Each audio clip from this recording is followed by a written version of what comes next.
Stellini has been sacked. Interim manager and sacked. I've never heard about that in my entire life. It's just surprise coming as surprise in the Premier League. Pierre-Emerick Aubameyang to Barcelona deal is on, and obviously we are talking a little bit. We are talking a little bit of Carlo Ancelotti, talking about Marco Asensio and very many others. Welcome to this channel. It's known as Rokani Media Football. We've been really a little bit of busy today, but I said, can I really go to bed without dropping one or two more stories to these viewers of Rokani Media Football? I said it's really going to be an injustice, and obviously I said I need to be just to you guys because you just need the best from me and you deserve it. Not so smash the like button, comment and share. If you're watching us for the very first time, endeavor to subscribe to this channel so as not to miss out on stories that we do upload in here on a daily. Rokani David is my name. Now, Stellini was really given the interim job of Tottenham Hotspur.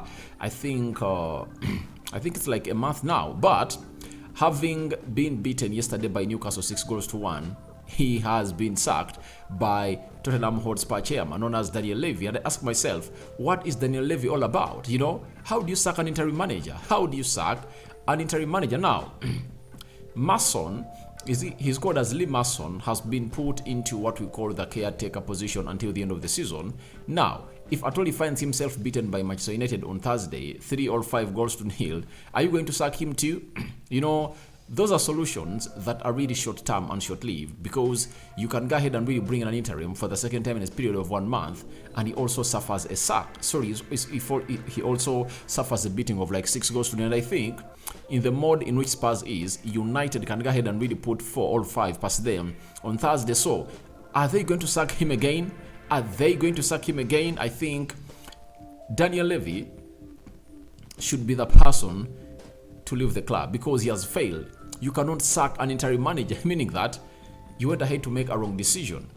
How do you sack Antonio Conte and you keep his assistant? You know, yet his assistant, they move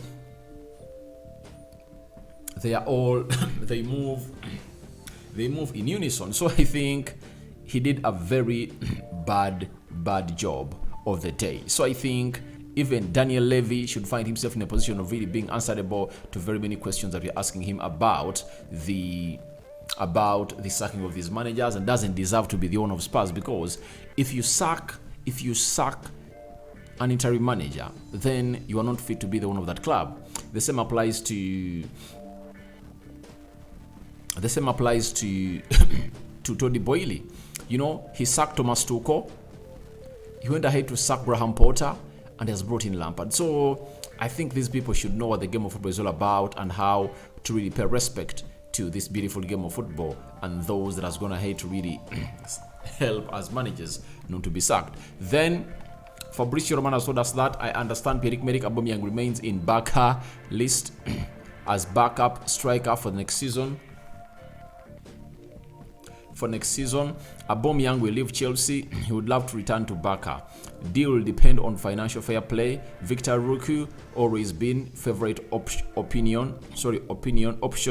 but difficult due to high price tag. That is Fabrizio Romano. Now, Pierre-Emerick Aubameyang, he's really one of those that you love to have at Barcelona, and I think Barcelona sold him to Chelsea because they had some financial constraints, and now it has come to their understanding that maybe they need a backup for a player known as Lewandowski, because Lewandowski is 34 years of age and is not growing any younger. Injuries have been part of his career, and you'll never at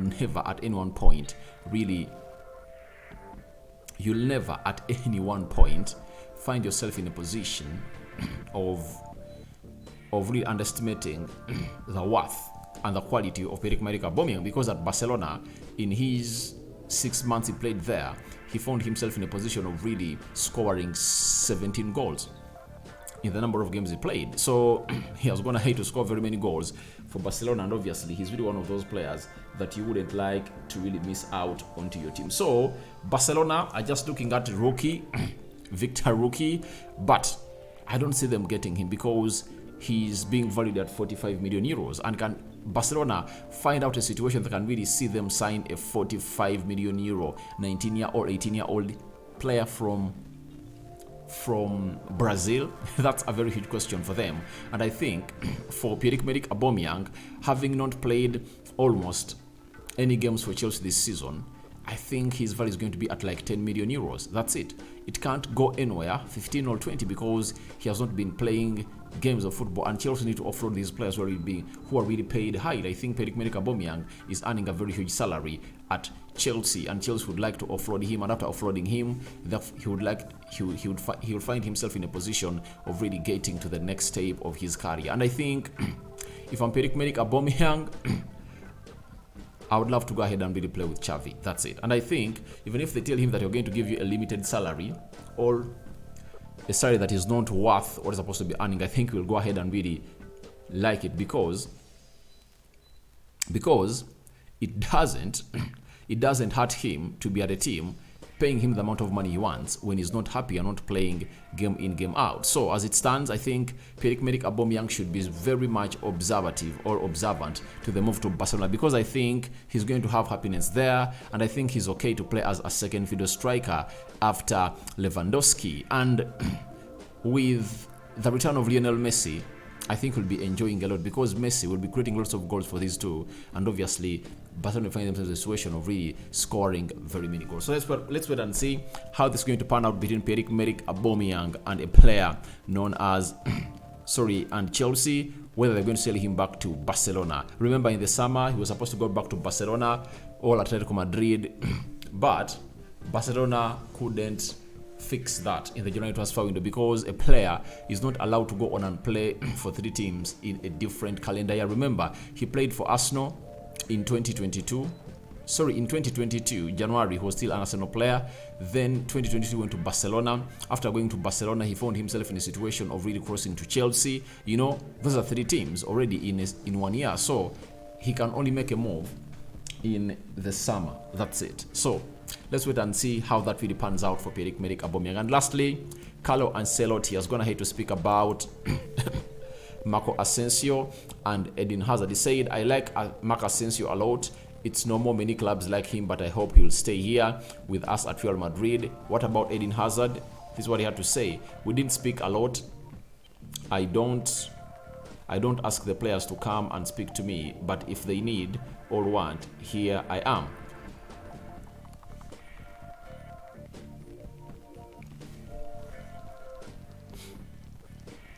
So that is what Ancelotti is going to have to say about Marco Asensio. For Marco Asensio, his contract is expiring in June 30th.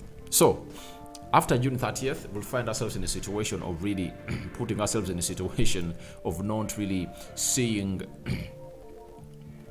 him as a free agent. And if at all they accept him to go into the June, if at all they go him to go in June and he's a free agent, he'll find himself in a situation of really putting out a lot.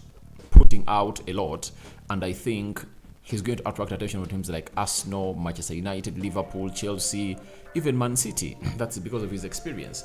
But I think Madrid have to really work upon it very, very well soon and really give him the contract he deserves. And I think it's playing in favor of a player known as Asensio, because Madrid now know that if they are to lose him, they are not going to really earn any penny. So I think they can tie him on a longer contract, but let's wait and see how they're going to deal with the situation with the 27-year-old. Now, the other situation is all about Eden Hazard. Looks like Eden Hazard and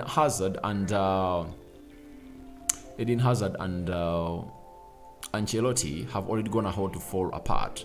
They are not seeing eye to eye, and there is no reason as to why Hazard should find himself in a position of really going to the office of Ancelotti. And I think bad blood has already been driven. I read a story yesterday being reported by Marca that Real Madrid won't force the sell or won't force Eden Hazard out of the club, meaning that they don't want to cause toxicity into the club dressing room, but they want this player to go. And I think it's all going to be about Eden Hazard to leave. And I think Eden Hazard has just called itself quits in his career because he's not playing. He has put on a lot of weight and is earning close to £41,410,000 a week. So I think he's enjoying his money at Real Madrid and he doesn't want to leave until the contract really runs down. But we're going to wait and see how that pans out for a team like Real Madrid, as the financial fair play looks like it's going to catch up on them this season or next summer. So your reactions to Stellini sacked, Aubameyang deal to Barcelona, and lastly, Ancelotti having some talk about the new contract situation of Marc Asensio, and lastly, a player called Eden Hazard not seeing eye to eye to Carlo Ancelotti. I cover you all in the precious blood of Jesus Christ. I sign out for now. See you later, my mates.